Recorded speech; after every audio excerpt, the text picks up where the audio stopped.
et bonjour à tous et à toutes. Je suis heureux de vous accueillir ce matin pour ce énième culte en live. Voilà, j'ai aussi évidemment une pensée pour toutes les personnes de notre église, Église protestante Parole de Vie.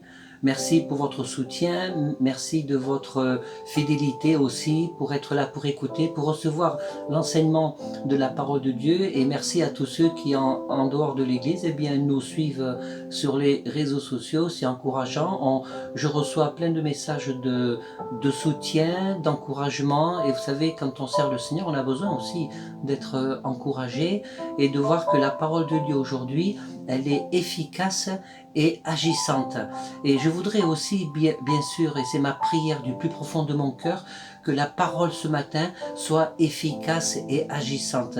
Je vais là maintenant vous dire quelque chose qui n'est pas nouveau, parce que de toute façon tout ce qui vient de la parole de Dieu n'est pas nouveau, mais nous avons besoin de nous le rappeler, et que ce matin on puisse être attentif à ce que le Seigneur veut nous dire, que ce soit au travers du message, au travers de ce que Dieu a mis sur mon cœur, et aussi au travers du moment de louange. Tout à l'heure, nous allons voir un moment de louange. Nous allons passer 3 chants avec notre équipe de louange de l'Église. Merci à Benjamin encore pour tout ce travail technique et toute cette amélioration qui se fait de dimanche en dimanche. C'est quelque chose qui honore le Seigneur. Et donc, que nous puissions être attentifs, parce que nous avons besoin que le Seigneur nous rappelle des choses essentielles de la parole. Et ce que je voudrais aborder ce matin avec vous, c'est ce miracle que Jésus a fait en ressuscitant Lazare. Mais je ne vais pas tellement parler du miracle, je vais surtout parler ce matin de l'attitude des gens qui environnaient Jésus dans le contexte de ce miracle, parce qu'il y a tellement de choses à dire. Et quand on creuse la parole de Dieu, on s'aperçoit que c'est pas évident quand même que Jésus soit toujours confronté à la profonde humanité de ceux qui l'entourent. Mais ce qui est formidable, c'est que dans ce que nous allons voir ce matin, eh bien, mon but, c'est que vous puissiez avoir accès à la présence de Dieu, que vous puissiez vous laisser imprégner de cette onction de l'Esprit, et que ce matin, eh bien, vous puissiez dire: fais pleuvoir sur ma vie, Seigneur, l'onction de ton Esprit. Je vous dis à tout à l'heure, et louez le Seigneur de tout votre cœur. Déjà, plongez-vous dans la présence de Dieu, même si vous êtes chez vous, plongez-vous dans la présence de Dieu. Rentrez, ouvrez votre cœur à la présence du Seigneur, à ce que le Seigneur a à vous dire. À tout à l'heure. Restez connectés.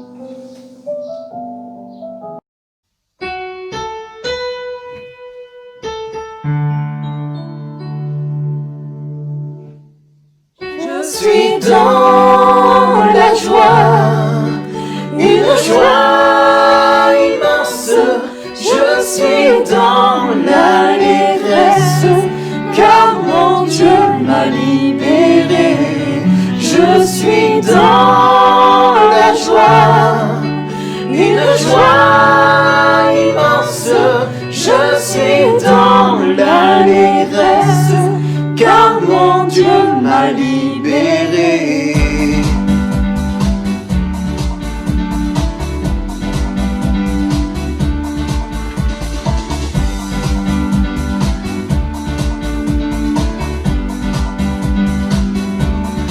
Je chanterai de tout cœur les merveilleux de Jésus mon Seigneur. Il m'a ôté des ténèbres, il m'a délivré de tout péché. Je chanterai de tout cœur les merveilles de Jésus mon Seigneur. Il m'a ôté des ténèbres, il m'a délivré de tout péché. Je suis dans la joie, une joie immense. Je suis dans l'allégresse, car mon Dieu m'a libéré. Je suis dans la joie, une joie immense. Je suis dans l'allégresse, car mon Dieu m'a libéré.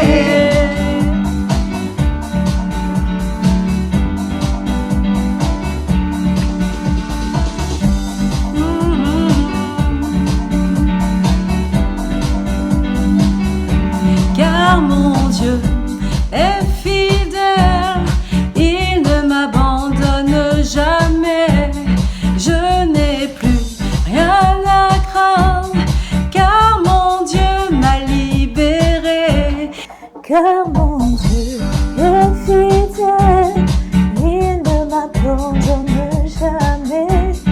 Je n'ai plus rien à craindre, car mon Dieu m'a libéré. Je suis dans la joie, une joie immense. Je suis dans l'allégresse, car mon Dieu m'a libéré. Je suis dans la joie, une joie immense. Je suis dans l'allégresse, car mon Dieu m'a libéré.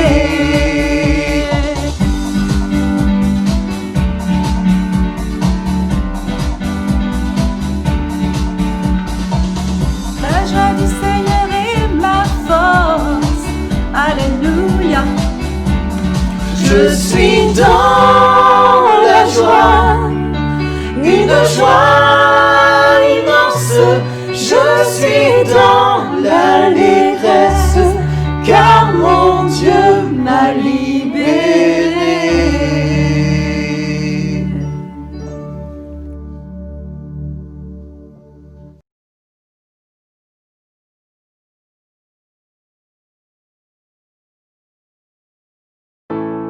Bien avant le chant qui créa l'univers,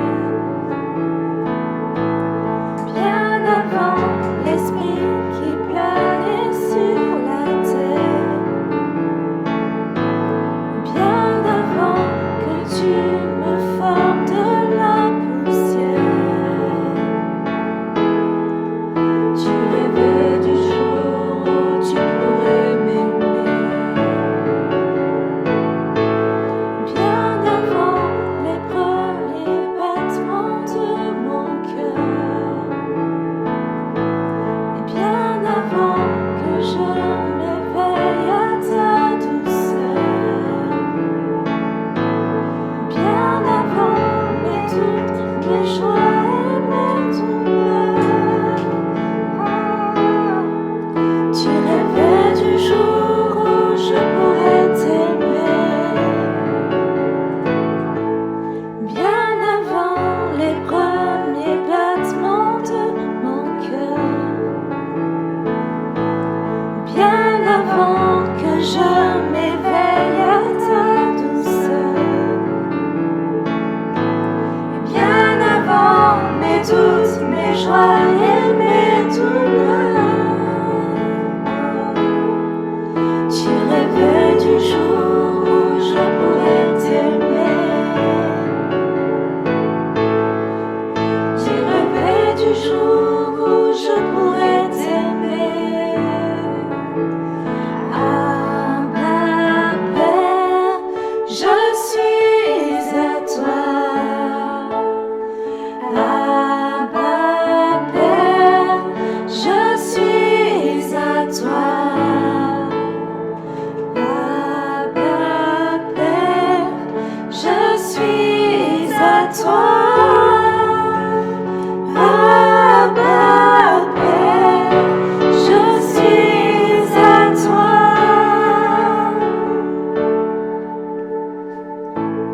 Bien avant que Jésus marche sur la terre, bien avant le Fils qui nous montre le Père, bien avant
gloire révélée. En toi, Christ, notre Seigneur. Oh, ce nom est si merveilleux. Oh, ce nom est si merveilleux. Le nom de Jésus, Christ mon roi. Oh, ce nom est si merveilleux. Sa beauté sans pareil. Oh, ce nom est si merveilleux. Le nom de Jésus. Tu n'as pas voulu les cieux sans nous. Alors Jésus, tu es venu. Son amour a vaincu mon péché. Et rien ne peut nous séparer. Oh, ce nom est si glorieux. Oh, ce nom est si glorieux. Le nom de Jésus, Christ mon roi. Oh, ce nom est si glorieux. Sa beauté sans pareil. Oh, ce nom est si glorieux. Le nom de Jésus. La terre a tremblé, le voile s'est déchiré, les armes ont la mort et le péché. Les cieux chantent ta gloire, l'écho de ta victoire, car tu es le roi ressuscité. Tu es sans rival, tu es sans égal. Dieu, tu triomphes à tout jamais. À toi soit le règne, à toi soit la gloire. Ton nom surpasse tout autre nom. Oh, ce nom est victorieux. Oh, ce nom est victorieux. Le nom de Jésus, Christ mon roi. Oh, ce nom est victorieux. Sa puissance est sans pareil. Oh, ce nom est victorieux. Le nom de Jésus. Oh, ce nom est victorieux. Le nom de Jésus.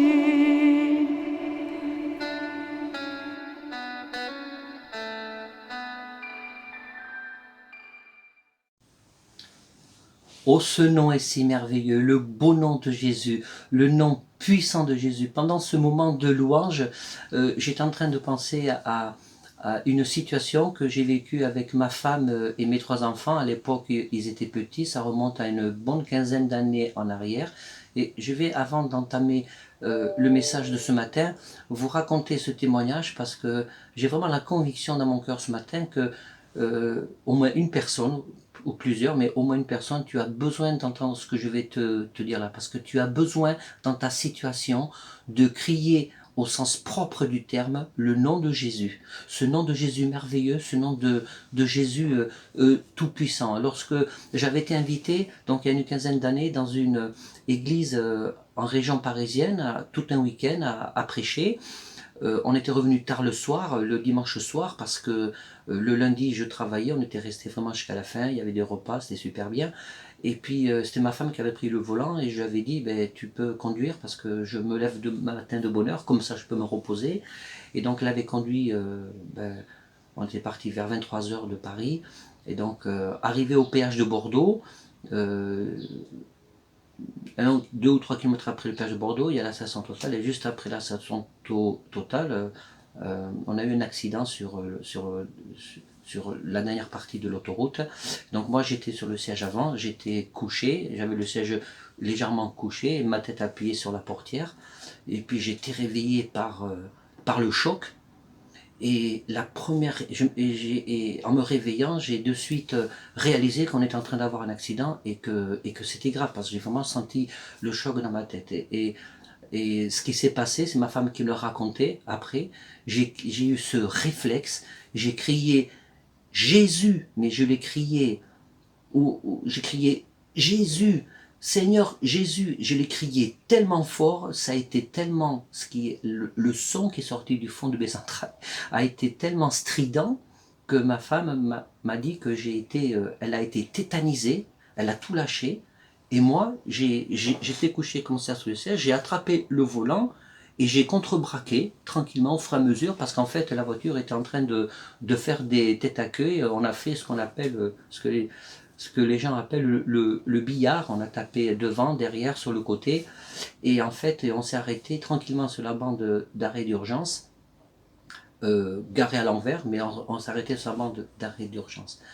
Et il y a 2 choses. La première chose, c'est que je ne me suis pas rendu compte en fait que j'ai pris ma main sur le volant et que j'ai contrebraqué pour éviter, parce que toutes les conditions étaient réunies pour faire un tonneau. Et vous savez que quand on s'endort au volant, mécaniquement, le pied s'écrase sur la pédale, donc on accélère.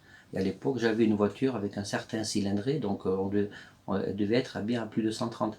Et mon fils, un de mes fils, c'était mon fils Émeric, le numéro 2 de la fratrie, nous a dit: quand papa a crié Jésus, j'ai vu Jésus.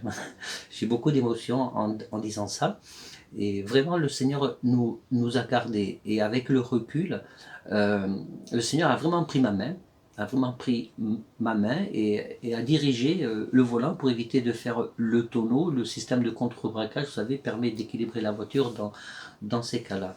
Donc je raconte cette expérience parce que ce chant m'a fait repenser ce nom est si merveilleux. Le nom de Jésus est merveilleux pour te garder, pour venir à ton secours lorsque tu es surpris, lorsque tu ne peux rien faire humainement.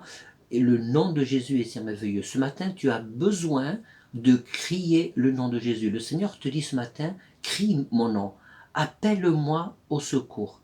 Ne regarde pas à toi, ne sois pas égocentré sur tes problèmes, lève la tête, appelle-moi au secours, te dit le Seigneur.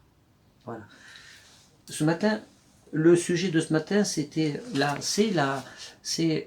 cette fameuse rencontre de Jésus avec Lazare lorsque Jésus le ressuscite. Alors, je vais vous lire dans Jean, chapitre...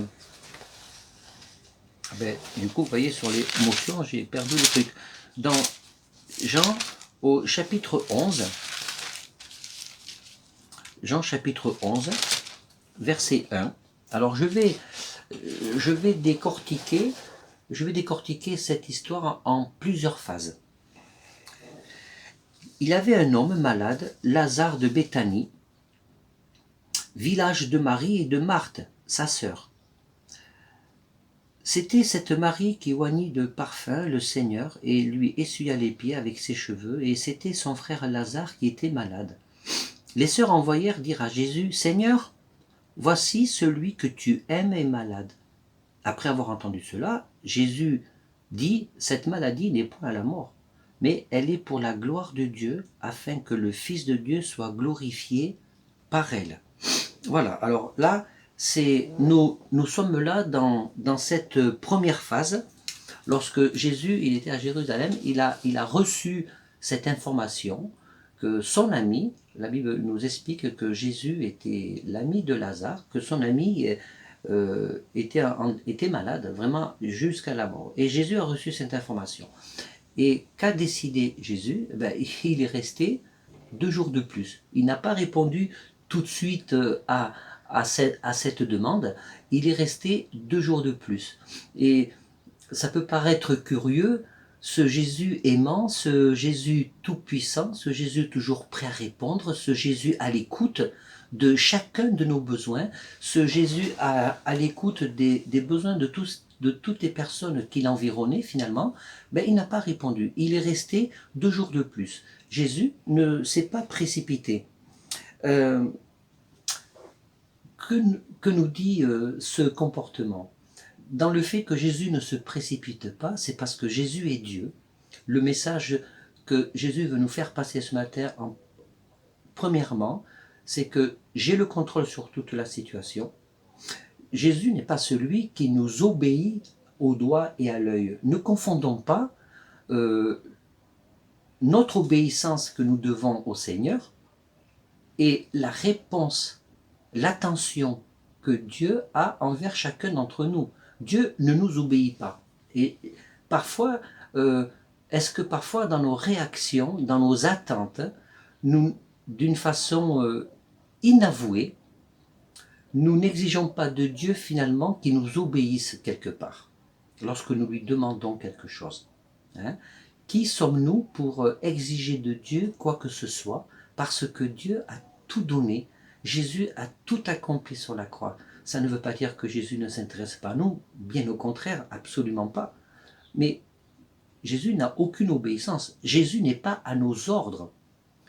Jésus, il est notre Dieu, il est notre ami, il est celui qui répond à nos besoins. Pas à tout ce qui est superflu, il est celui qui répond à nos besoins. Et là, nous avons vu que Jésus n'est pas aux ordres. Voilà, Jésus n'est pas à tes ordres, il n'est pas à mes ordres.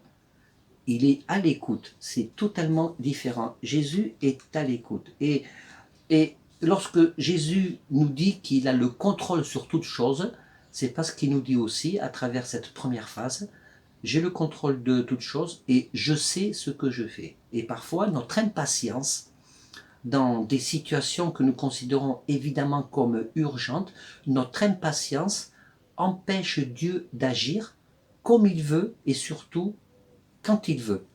Alors c'est pour ça que Jésus n'a pas répondu parce qu'il avait quelque chose à enseigner. J'ai eu l'occasion de dire plusieurs fois que tout, mais absolument tout nous enseigne dans l'attitude de Jésus, dans sa façon d'être, dans sa façon de regarder les choses, dans sa façon de nous faire comprendre les choses. Tout nous enseigne sur Jésus. Et là, le premier enseignement qu'on peut tirer dans ce futur miracle que Jésus a fait, c'est ça. Le Seigneur te dit, j'ai le contrôle et je sais ce que je fais, je t'ai entendu, mais j'ai le contrôle, attends, patiente. Vous savez, c'est le principe de la persévérance dans la prière. C'est pour ça que la parole de Dieu nous enseigne par ailleurs d'être persévérant dans la prière. Le fait d'être persévérant dans la prière, il y a déjà cette notion de temps, c'est-à-dire j'attends que tu me réponds, Seigneur, et je m'attends à ce que tu répondes. Et ce n'est pas parce que Dieu ne répond pas de suite comme tu le veux, que Dieu ne t'écoute pas ou que Dieu ne prend pas en considération tes demandes ou tes désirs. Ensuite, nous allons lire maintenant un peu plus loin.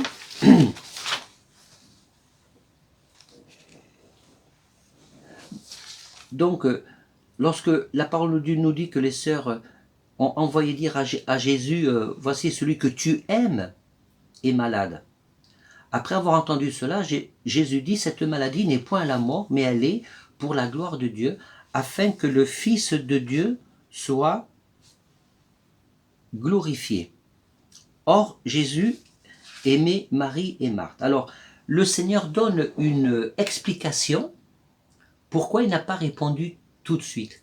C'est parce que la volonté de Jésus était de manifester la gloire de Dieu. Jésus savait ce qu'il allait faire parce qu'il avait le contrôle. Et Jésus retarde son départ. Il ne court pas pour répondre de suite, comme je le disais, parce que lui, ce qu'il voulait, c'est faire plus qu'un miracle de guérison que les gens avaient l'habitude de voir. Il voulait vraiment montrer qu'il était capable de faire plus qu'un simple miracle, plus que guérir un aveugle, plus que de restaurer physiquement un boiteux, un paralytique. Jésus avait le plan, le projet de manifester sa gloire, sa toute-puissance. Là, Jésus avait l'occasion de montrer sa toute-puissance en s'élevant sur un cran supérieur. Et on comprend mieux pourquoi il n'a pas répondu. Et il donne une explication intéressante. Donc à partir du verset 5, « Or Jésus aimait Marthe et sa sœur et Lazare. Lorsqu'il lui apprit que Lazare était malade, il resta 2 jours encore dans ce lieu où il était. Et il dit ensuite aux disciples, retournons en Judée. Les disciples lui dirent, Rabbi, les Juifs tout récemment cherchaient à te lapider et tu retournes en Judée. » Donc Jésus là encore montre qu'il a le contrôle, il fait ce qu'il veut. Il ne tient pas compte des circonstances et il désire que les disciples soient toujours avec lui en toutes circonstances. Et ça nous apprend également que le Seigneur désire que nous soyons avec lui en toutes circonstances. Dans des circonstances surtout non favorables, c'est toujours facile d'être avec Jésus dans des circonstances favorables quand ça ne va pas, mais quand le Seigneur permet que tu sois sur un chemin où tu te sens en danger, sur un chemin où tu as des craintes, tu éprouves de la crainte ou de la peur. Hier matin, je disais à une personne que j'avais au téléphone qui vivait une situation difficile, si elle écoute, elle va se reconnaître, et je lui disais, mais c'est normal que tu aies peur, ne sois pas culpabilisé parce que tu as peur. Là, les disciples, ils avaient peur.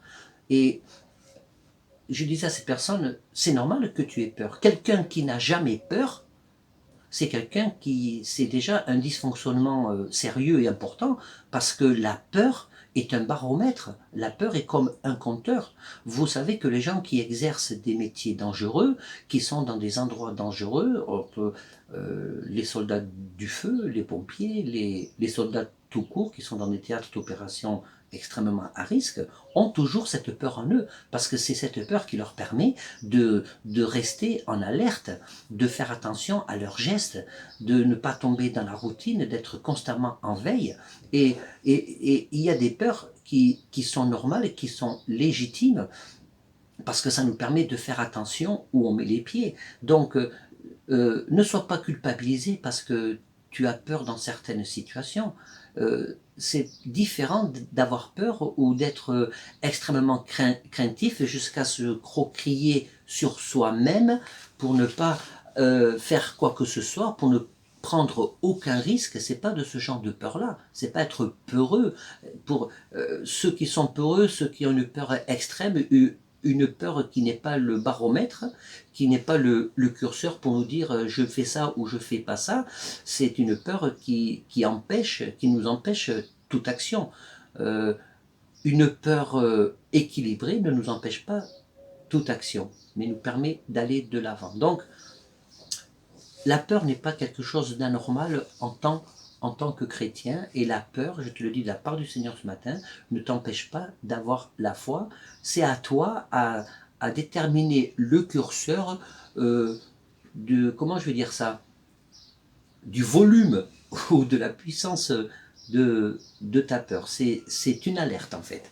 Donc, Jésus a fait ce qu'il a voulu. Donc les disciples l'ont suivi, et je vais vous lire du verset 12 au verset 16, donc qui nous dit ceci. Les disciples lui dirent, Seigneur, parce que Jésus leur a dit, il dort en fait, il dort. Donc les disciples lui ont dit, mais Seigneur, s'il dort, il sera guéri. Jésus avait parlé de sa mort, mais ils crurent qu'il parlait de l'assoupissement du sommeil. Alors Jésus leur dit ouvertement, Lazare est mort, et à cause de vous, afin que vous croyiez, je me réjouis de ce que je n'étais pas là. Mais allons vers lui. Alors ça, c'est très intéressant. La première chose, c'est que nous voyons une mauvaise interprétation des paroles de Jésus. Les disciples ont mal interprété les paroles de Jésus. Et c'est bien là le problème. Ce qui entoure ce miracle de Lazare, c'est pas le miracle en lui-même qui est important, même s'il est glorieux, mais c'est tout ce qui se passe avant. Jésus, quand il a parlé de sommeil, Jésus parlait en tant que Dieu tout-puissant, parce que nous devons nous rappeler que la mort pour Dieu n'a n'est pas une réalité. La mort pour Dieu, ça n'existe pas, parce que Dieu, c'est la vie. Jésus, c'est l'arbre de vie. Dieu a tout créé, et si la mort n'existe pas pour Dieu, c'est juste un sommeil, c'est parce que ni la mort, ni les puissances d'en haut, d'en bas, ou de ce qu'il y a dans tout ce qui nous entoure ne peuvent résister à Dieu, ne peuvent résister au Saint-Esprit, ne peuvent résister à Jésus. Jésus a vaincu la mort sur la croix, pour toi et moi. Donc la mort pour Jésus n'est pas un problème, elle est pour nous, parce que nous avons cette séparation douloureuse, mais pour Jésus, elle n'est pas un problème, parce que Jésus, il a le pouvoir sur la vie et sur la mort. Et Jésus a employé un terme qu'évidemment, les disciples ne pouvaient pas comprendre. Il dort. Il dort parce qu'il suffit à Jésus d'un mot. Il suffit d'un mot pour Jésus pour que la chose s'accomplisse. Il suffit d'un mot pour que le miracle s'accomplisse. Il suffit d'un mot de Jésus dans ta vie pour que ta situation soit impactée différemment. Il suffit d'un regard de Jésus dans ta vie, pourvu que tu le laisses faire. Juste un mot, parce que Jésus a la maîtrise de tout. Jésus maîtrise la vie, Jésus maîtrise la mort, mais notre mort. Parce que la mort pour Jésus, encore une fois, et j'insiste ce matin sur ce point, elle n'existe pas. C'est pour ça que Jésus parle de sommeil. Et donc, les disciples ont mal interprété cette parole. Bon, mais puisqu'il dort, tu vas le réveiller, tu vas le guérir. Tu es là pour le guérir de sa maladie, comme tu as guéri les autres maladies. Et Jésus, dans sa grâce, dans sa délicatesse, il emploie finalement, enfin, le bon mot, puisque Jésus dit ouvertement, au verset 14, Lazare est mort. Donc, c'est à cause de vous, afin que vous croyiez, je me réjouis de ce que je n'étais pas là. Et là, Jésus donne l'explication pourquoi il a tardé pendant les 2 jours là. Pourquoi il a mis 2 jours? Pourquoi il n'a pas répondu de suite pour venir guérir Lazare? Jésus ne voulait pas guérir Lazare. Jésus voulait que la gloire de Dieu se manifeste d'une façon puissante et éclatante, parce qu'il voulait faire plus que la guérison, il voulait faire quelque chose de totalement hallucinant, faire revenir quelqu'un de la mort à la vie. Là, il donne l'explication pourquoi il a mis 2 jours à venir, pour qu'il puisse manifester sa gloire. Et face à l'incompréhension de ses disciples. Alors, ça m'étonne toujours l'incompréhension de ses disciples, parce que finalement, ils ont été témoins de tellement de choses miraculeuses de la part de Jésus. Ils ont vu la gloire de Jésus se manifester. Ils ont vu Dieu se manifester. Ils ont tellement entendu d'enseignements de la part de Jésus. Ils étaient au corps à corps avec Jésus. Ils étaient physiquement avec lui. Et encore une fois, on se rappelle que leur humanité prend le dessus, leur raisonnement humain prend le dessus, et il y a encore des choses à saisir. Frères et sœurs, mes amis, ce passage nous montre que nous devons faire preuve de beaucoup d'humilité, parce qu'on est loin de connaître tout. On est loin d'avoir creusé la parole de Dieu. On est loin d'avoir fait le tour de la parole de Dieu. Je me souviens, je ne me rappelle plus de ce prédicateur, j'ai cherché sur internet, j'ai pas trouvé, mais un jour, un homme de Dieu remarquable et connu, je me souviens plus de son nom, a dit, j'ai prêché la parole de Dieu pendant 40 ans et j'en suis loin d'en faire le tour. Nous avons besoin de manifester cette humilité, parce que la parole de Dieu ne serait pas la parole de Dieu s'il y avait plus des richesses, plus à becter, allez, vous voulez becter la parole de Dieu, plus à manger de la parole de Dieu, tellement elle est profonde, tellement elle est puissante. Et donc Jésus, face à cette incompréhension de ses disciples, il continue son cheminement, il continue son plan, voilà, et les disciples sont avec lui. Je saute au verset 20.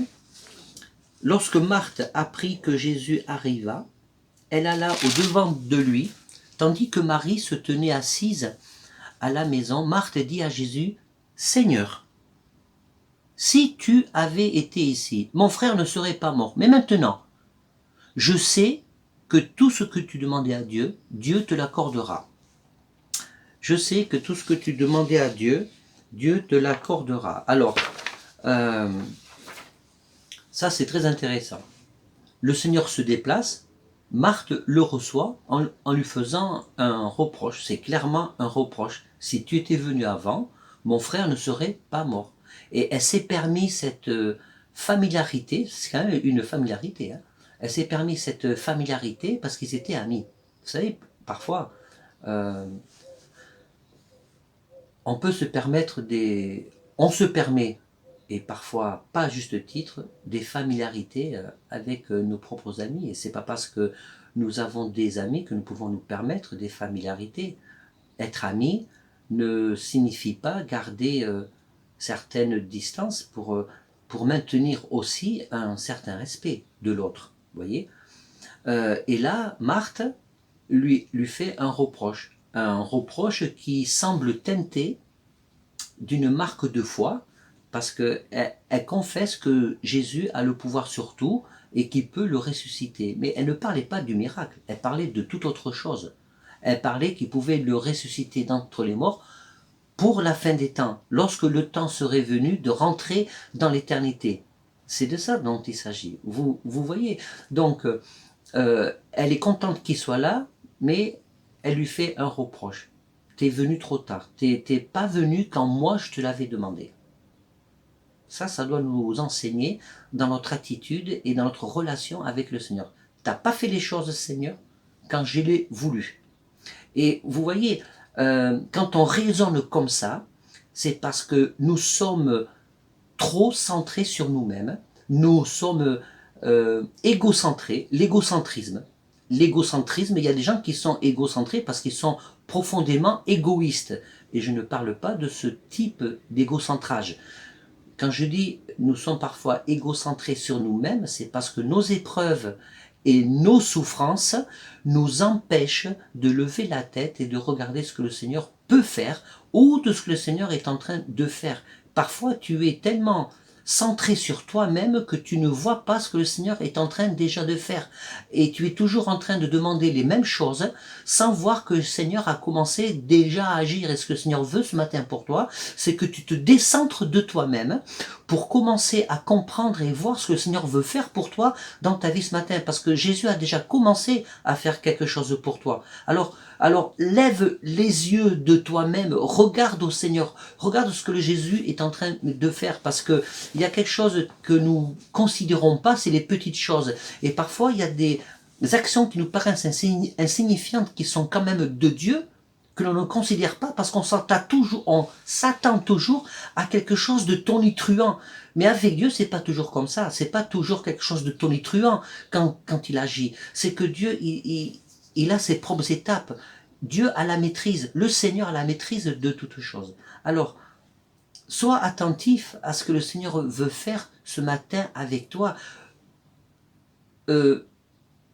Lève les yeux que tu as sur toi-même et considère ce que le Seigneur veut faire avec toi. Considère ce que Jésus a déjà fait. Prends une feuille blanche, par exemple, et écris ce que le Seigneur a déjà fait pour toi.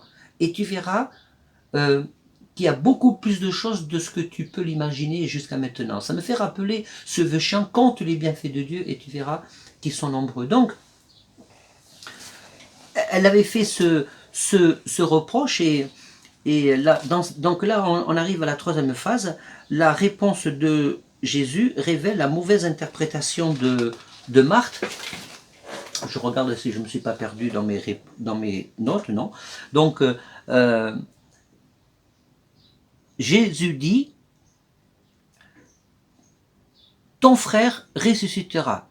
Et quand elle dit au verset 24, oui, je sais, répondit Marthe, qu'il ressuscitera à la résurrection au dernier jour, Jésus lui dit, je suis la résurrection, la vie. Celui qui croit en moi vivra même s'il meurt. Et quiconque vit croit en moi et ne mourra jamais. Crois-tu cela? Elle lui dit, oui, Seigneur, je crois que tu es le Christ, le Fils de Dieu qui devait venir dans le monde. Or, c'est incroyable, cette confession que Marthe fait. C'est la même qu'a fait Pierre après. Hein. Elle croit qu'il est le Fils de Dieu. Elle croit qu'il va ressusciter tout le monde le moment venu. Mais encore une fois, elle est braquée dans sa vision et elle reste sur sa position. Seigneur, tu aurais pu venir avant. Je crois que les choses vont se régler bien plus tard parce qu'un jour nos yeux te verront, mais tu n'as pas répondu à mon besoin. Voilà. Et Et au verset 28, donc ayant parlé ainsi, elle s'en alla, puis elle appela secrètement Marie, sa sœur, et lui dit, le maître est ici, et il te demande. Dès que Marie eut entendu, elle se leva promptement et alla vers Jésus. Alors quand Marie est allée vers Jésus, elle lui a fait le même coup que sa sœur Marthe. Quand on lit le texte, dès que Marie eut entendu, elle se leva promptement et alla vers lui, au verset 30, car Jésus n'était pas encore entré dans le village, il était dans le lieu où Marthe allait le rencontrer. Les Juifs qui étaient avec Marie dans la maison et qui la consolaient, l'ayant vue se lever promptement et sortir, la suivirent, disant, elle va au sépulcre pour y pleurer. Lorsque Marie fut arrivée là où était Jésus, et qu'elle le vit, elle tomba à ses pieds et lui dit, Seigneur, si tu avais été ici, mon frère ne serait pas mort. Si tu... Ah, rebelote. Voilà. Marthe regarde aux circonstances. Marie, on regardait aux circonstances. Et Marthe et Marie ont regardé aux circonstances, elles lui ont fait le même reproche. Alors, elle s'est mise à pied, au pied de Jésus. C'est intéressant ça. Elle s'est mise à pleurer. Pourquoi elle a pleuré? Elle a pleuré parce que Jésus était là, elle était contente de voir Jésus, ou elle pleurait de douleur, de souffrance, de la perte de son frère, de celui qui était cher à son cœur. Vous savez, il m'est arrivé, lors de différents cultes, de voir des gens pleurer. Et je me suis dit, wow, super, merci Seigneur. Ils pleurent parce qu'ils ont été touchés par le message que tu as mis dans mon cœur. Et en fait, des fois c'est le cas, et ça m'encourage, mais des fois c'est pas le cas. Et des fois j'ai vu des gens pleurer, pas parce qu'ils ont été touchés par leur message, mais ils pleurent à cause de leur situation, à cause de leurs blessures, à cause de leur souffrance. Et quand je vous dis qu'il y a des moments, nous devons nous décentrer de nous-mêmes. Marthe et Marie, toutes les deux, elles pleuraient, pas parce que Jésus était là, elles pleuraient, pas parce qu'elles pleuraient de joie de savoir que Jésus allait faire le miracle, elles n'étaient pas du tout dans cette idée-là, elles pleuraient la mort de leur frère. Même si elle s'est jetée même si Marie, elle s'est jetée aux pieds de Jésus pour pleurer, c'était du chagrin de la perte de son frère. C'était pas des pleurs de joie en disant tu es là enfin, tu vas pouvoir le ressusciter. Elle n'en était pas là encore. Et c'est ça qui est incroyable, c'est qu'elle lui fait le même reproche si tu étais venu. Elles étaient dans une attente que Jésus n'a pas répondu parce que Jésus voulait faire autre chose. Et c'est ça le message de ce matin. Tu es dans une attente parce que tu penses que Jésus va te répondre d'une certaine façon, et Jésus, il a prévu de te répondre d'une autre façon, parce qu'il a la maîtrise de ta situation, et il faut que tu apprennes à regarder différemment le Seigneur. Et pour regarder différemment le Seigneur, je le répète, parce que je crois que c'est vraiment le message que le Seigneur veut imprimer dans ton cœur, comme une marque, comme un tampon qu'on imprime sur une feuille. Il veut que tu te décentres de toi-même.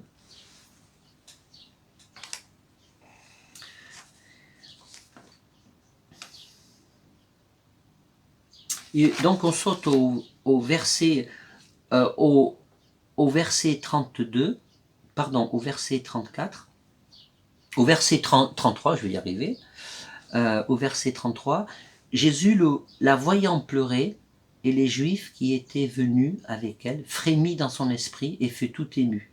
Et il dit, où l'avez-vous mis? Jésus leur répondit, lui répondirent-ils, pardon, viens et vois.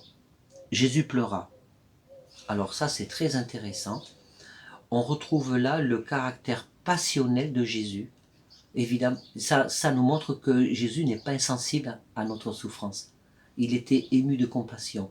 Il y a plein de passages dans la Bible qui montrent que Jésus est ému de compassion. Il a pleuré. Pourquoi il a pleuré? Pas parce qu'il ne pouvait rien faire. C'est parce qu'il aimait profondément Marthe, Marie et Lazare. Et Jésus, il était humain quand même. N'oublions pas. il avait des émotions. Et la Bible nous dit que le Seigneur ne change pas, il est le même hier, aujourd'hui, éternellement. Et quand Jésus te regarde ce matin, il est ému de compassion. Comprends et crois que quand Jésus te regarde, il est ému de compassion. Jésus éprouve des émotions envers chacun d'entre nous. Puisqu'il nous aime, l'amour n'est pas absent d'émotions. Parfois on perd cette idée que Jésus a des émotions. Jésus est ému de compassion quand il te regarde. Et parfois, je me pose la question, combien de fois le Seigneur a pleuré sur ma vie parce que j'étais à côté de la plaque. Je crois que le Seigneur a pleuré plusieurs fois sur ma vie parce que j'étais à côté de la plaque, parce que j'étais dans mes souffrances, parce que j'étais dans mes incompréhensions, parce que j'avais des attentes que le Seigneur ne voulait pas répondre parce que ça n'était pas dans son plan, c'était pas comme ça qu'il fallait faire avec ma vie. Et parfois, j'ai dû faire pleurer le Seigneur plusieurs fois, et c'est ça. Nous devons admettre et reconnaître humblement et dire pardon Seigneur pour toutes les fois où je t'ai fait pleurer à cause de mes souffrances parce que je regardais dans une direction en attendant que tu arrives dans la direction que moi je voulais que tu agisses. Moi je voulais que tu agisses. Et toi Seigneur tu préférais que je regarde là, mais à cause de ma souffrance, à cause de ma croyance, à cause de tous mes préconçus, à cause de ce que moi j'imagine ou que je fantasme de la façon dont tu vas agir, et je ne te vois pas. Je ne te vois pas, Seigneur, parce que tu n'es pas là où je te vois, tu es ailleurs. Et quand tu es ailleurs, Seigneur, tu attends que je te vois, tu es ailleurs.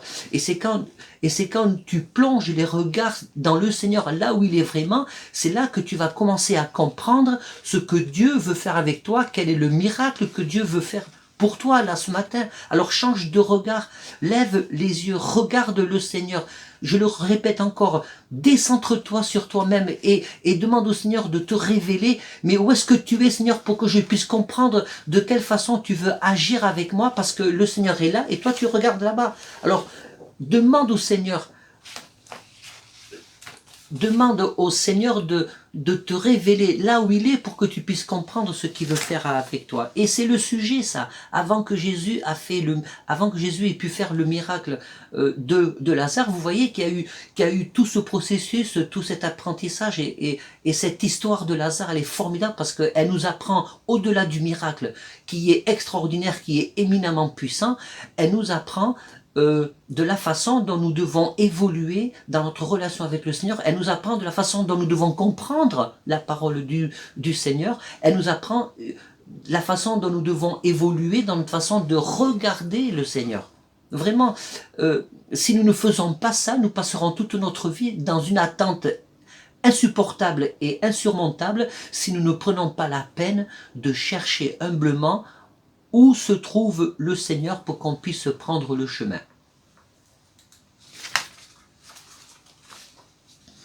Et donc, au verset 38, Jésus, frémissant de nouveau en lui-même, se rendit au sépulcre. C'était une grotte et une pierre qui était placée devant.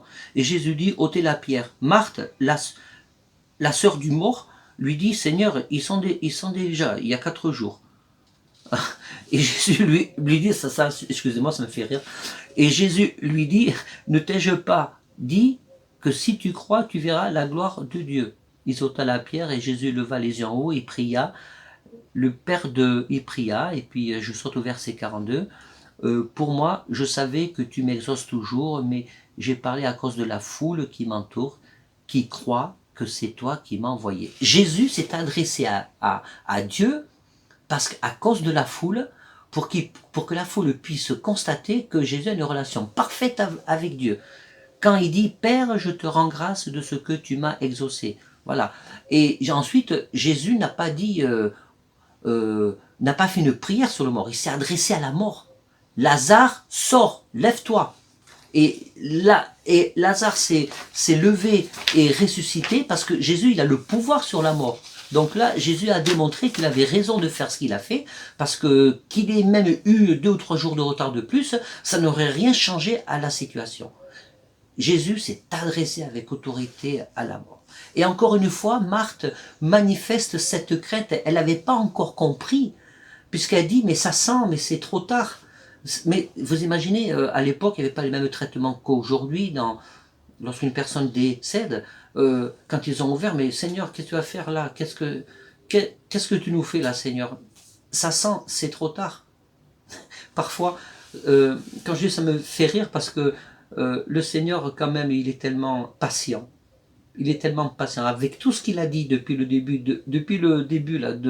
Si vous relisez, je vous invite à relire ce Luc chapitre 11, toute cette série. Prenez le temps de le lire. Peut-être qu'il y a des gens qui ne savent pas quoi lire quand vous ouvrez la Bible. Ben, je vous invite cette semaine. Je vous assure, ça vaut au minimum une semaine de réflexion. Vraiment, je vous encourage. Relisez Luc chapitre 11. Voilà. Et ça sent, Seigneur. Et Jésus lui rappelle gentiment, patiemment, ne t'ai-je pas dit que tout ça c'était fait pour manifester la gloire de Dieu. Et vous savez, et c'est là que Jésus révèle au verset 42, c'est pour manifester la gloire de Dieu, révèle le pourquoi de son retard. Et quand nous lisons au verset 45, hop, j'ai encore fait tomber mes notes, pardon. Quand nous lisons verset 45, plusieurs des Juifs étaient venus vers Marie et qui virent ce que fit Jésus, crurent en lui, mais quelques-uns d'entre eux allèrent trouver les pharisiens et leur dire ce que Jésus avait fait. Et ensuite, le passage nous parle du complot qui a commencé à être mis en place contre Jésus. Alors ça, c'est très intéressant parce que cela nous montre clairement que le miracle ne fait pas tout. Ce n'est pas parce qu'il y a des miracles que les gens vont croire. Il y a une partie des gens qui ont cru et une autre partie des gens qui sont partis, qui étaient là comme des espions. Ils sont partis pour aller rapporter, cafeter aux pharisiens ce que Jésus avait fait, parce que les pharisiens se sentaient terriblement en insécurité dans leur contrôle, dans leur position sociale, religieuse et politique, à cause de ce miracle, de ce énième miracle, et en plus un mort qui ressuscite. Donc ça nous montre aussi que quand nous servons le Seigneur, eh bien c'est pas notre problème de savoir si les gens adhèrent au message ou pas. Nous sommes là juste pour délivrer un message, parce que le reste appartient au Seigneur.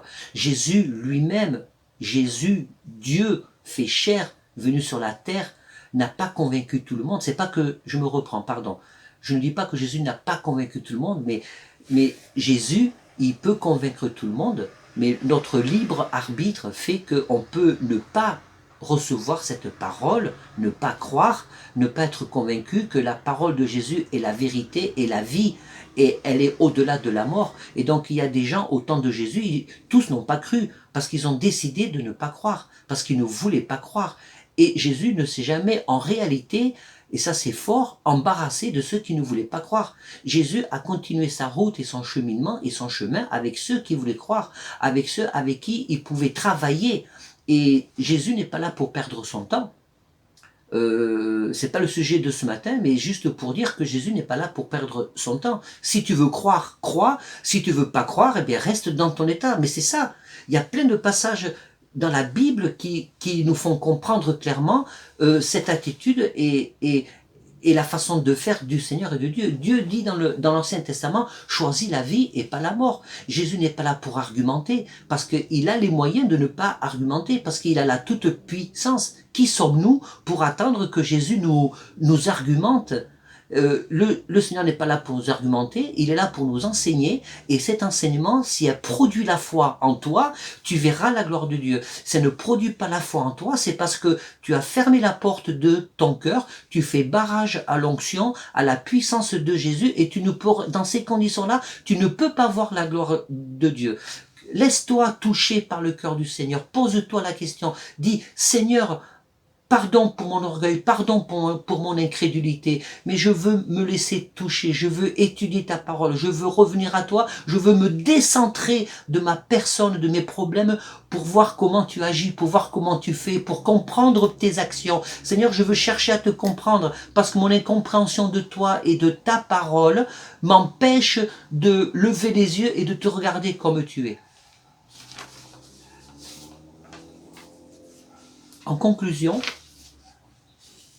les disciples, Marthe, Marie, n'ont pas compris le plan de Jésus. Mais Jésus est allé quand même. Pourtant, ils le connaissaient. Ils n'ont pas compris le plan de Jésus. Ils ont eu une mauvaise interprétation de ses paroles. Ils ont mal interprété les propos de Jésus. Ils ont mal interprété l'action de Jésus. Ils ont mal interprété le retard de Jésus. Ils ont mal interprété le plan que Jésus avait fait. Et Jésus, pour reprendre l'expression de quelqu'un, il est resté droit dans ses bottes. Il est allé jusqu'au bout. Il ne s'est pas embarrassé de l'incrédulité des personnes. Mais en même temps, il ne leur a pas fait de reproches. Il ne leur a pas traité de race d'incrédules. Il savait qu'ils avaient besoin d'apprendre. Et comme la différence, c'est que pourquoi il ne les a pas repris durement, comme parfois il a repris durement les pharisiens, il ne les a pas repris durement parce qu'il savait bien qu'ils étaient en apprentissage. Le Seigneur ne désire pas ce matin te reprendre durement. Ce que le Seigneur attend ce matin, c'est que tu sois à ses côtés. Là, nous voyons dans le texte, Marthe, Marie, ses disciples et tous les autres, ils étaient là.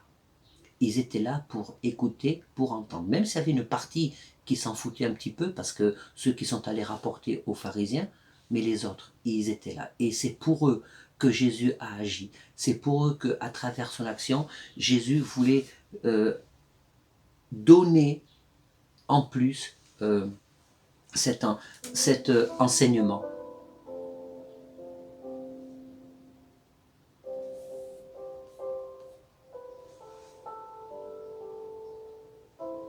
L'analyse que je fais dans cette situation, c'est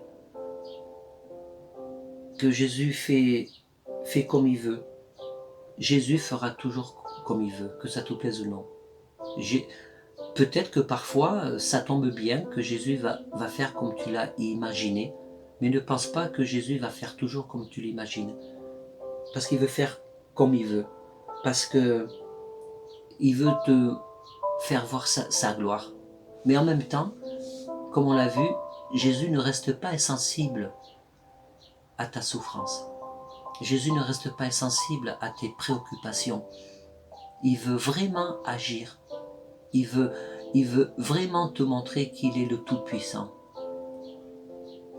Il veut te faire comprendre ce matin qu'il te regarde avec compassion. Mais il veut t'apprendre aussi ce matin, il veut nous apprendre ce matin que son plan n'est pas le nôtre. Ses pensées ne sont pas les tiennes. Ses voies ne sont pas les tiennes. Il veut t'emmener sur ses voies. Et si tu restes sur ses propres voies en le regardant, ça ne va pas changer. Il ne suffit pas de regarder à Jésus. Il suffit de le regarder pour rentrer dans ses voies. Voilà. Le Seigneur te dit ce matin, regarde-moi. Ne te contente pas de me regarder parce que tu risques de me regarder de loin. Regarde-moi pour rentrer dans la voie là où je suis. Et si tu rentres dans la voie où je suis, dit le Seigneur, là je vais pouvoir agir dans ta vie. Parce que si tu me regardes de loin, tu resteras en parallèle. Le Seigneur attend que tu reviennes à lui, tout simplement.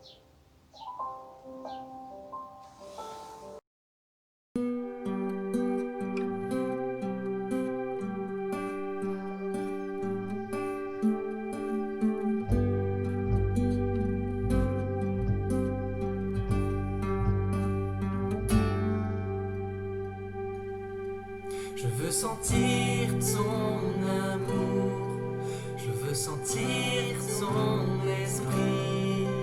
Fais-moi vivre au rythme des battements de ton cœur. Je veux sentir ton amour, je veux sentir ton esprit. Fais-moi vivre au rythme des battements de ton cœur.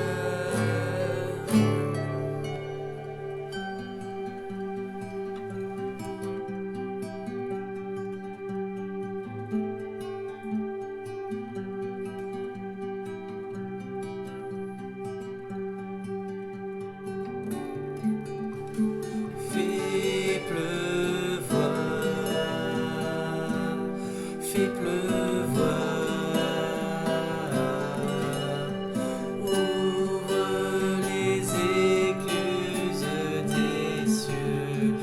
Fais pleuvoir, fais pleuvoir. Ouvre les écluses des cieux. Fais pleuvoir, fais pleuvoir. Ouvre les écluses des cieux. Fais pleuvoir, fais pleuvoir. Ouvre les écluses des cieux.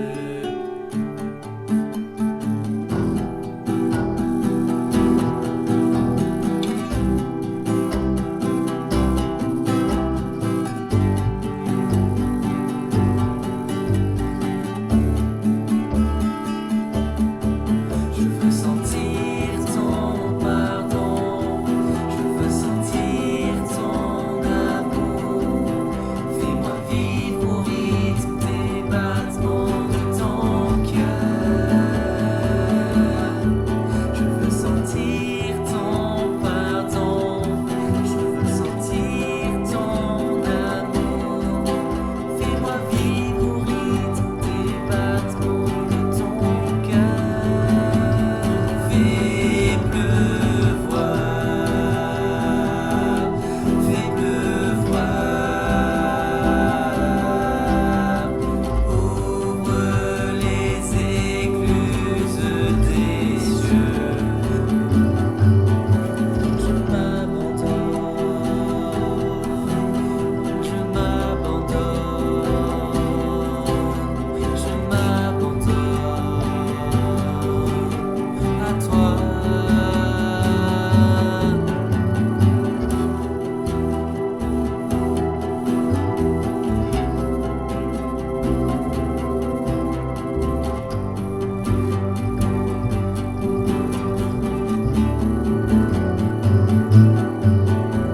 Je m'abandonne, chante-le, je m'abandonne, chante-le, je m'abandonne. Merci pour votre patience. Fais pleuvoir, que ce soit une prière. Je voudrais prier avec vous. J'ai été un petit peu long ce matin. Je suis désolé, mais j'espère que vous n'êtes pas ennuyés. Comme nous disait ce chant, fais pleuvoir. Seigneur Jésus, fais pleuvoir l'onction de ton esprit. Fais pleuvoir la puissance de ton esprit. Renouvelle-nous dans l'onction de ton esprit. Renouvelle-nous dans le baptême de ton esprit. Renouvelle-nous dans les dons que tu nous as donnés, Seigneur Jésus. Le Seigneur veut te rappeler ce matin. Il a mis des dons dans ta vie que tu as laissés de côté à cause de tes difficultés, et le chemin de foi dans lequel le Seigneur veut t'emmener ce matin, c'est à travers, même si tu es encore en train de souffrir, que le Seigneur veut te faire comprendre qu'il est le Tout-Puissant. Il a ressuscité Lazare de la mort. Eh bien, il veut ressusciter les dons qu'il a mis en toi, que tu considères peut-être comme morts, comme anéantis. Le Seigneur veut ressusciter les dons qu'il a mis en toi, parce qu'ils ne sont pas perdus, parce qu'il ne les a pas enlevés. Il ne t'a pas désavoué. Le Seigneur ne t'a pas désavoué. Le Seigneur veut continuer à t'utiliser. Alors lève les yeux vers le Seigneur. Père éternel, fais ce miracle, que l'onction de ton esprit puisse vraiment, Seigneur, bouleverser tous ceux qui sont en train d'écouter ce matin, qui puissent avoir un renouvellement, un nouveau départ, Seigneur, parce que je confesse ce matin que toutes choses sont passées. Et maintenant, voici toutes choses sont devenues nouvelles. Voilà, gardez dans votre cœur ce que vous avez reçu ce matin. Je vous bénis dans le nom de Jésus. Ce matin, j'ai à cœur de vous dire ceci, ça sera le dernier mot de la fin. Nous avons cette autorité, cette puissance de bénir.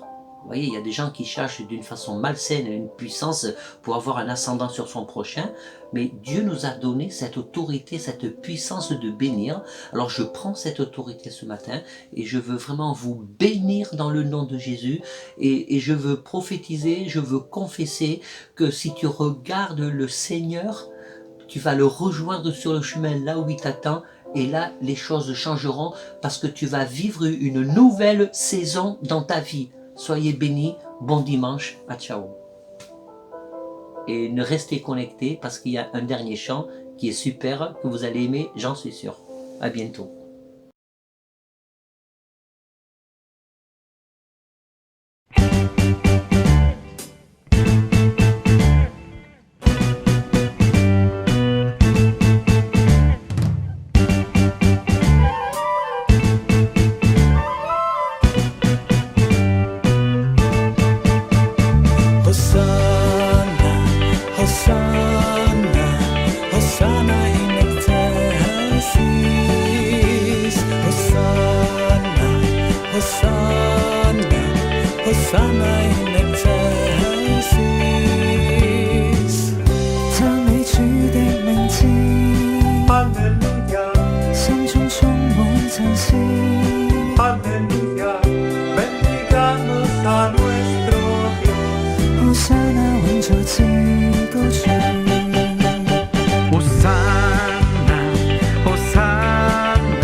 vossas mãos gritai, Hosanna in excelsis.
نسبح اسمك Alléluia, بقلوب شاكرة Alléluia, vive sonner vårt Božeš.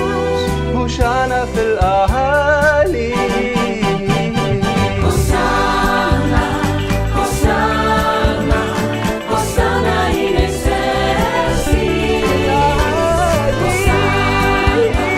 Hosanna, Hosanna in excelsis. Boga slavimo mi, Aleluja, radosno srcem svi. Aleluja, Budi slavljeno Bože naš. Hosanna in excelsis.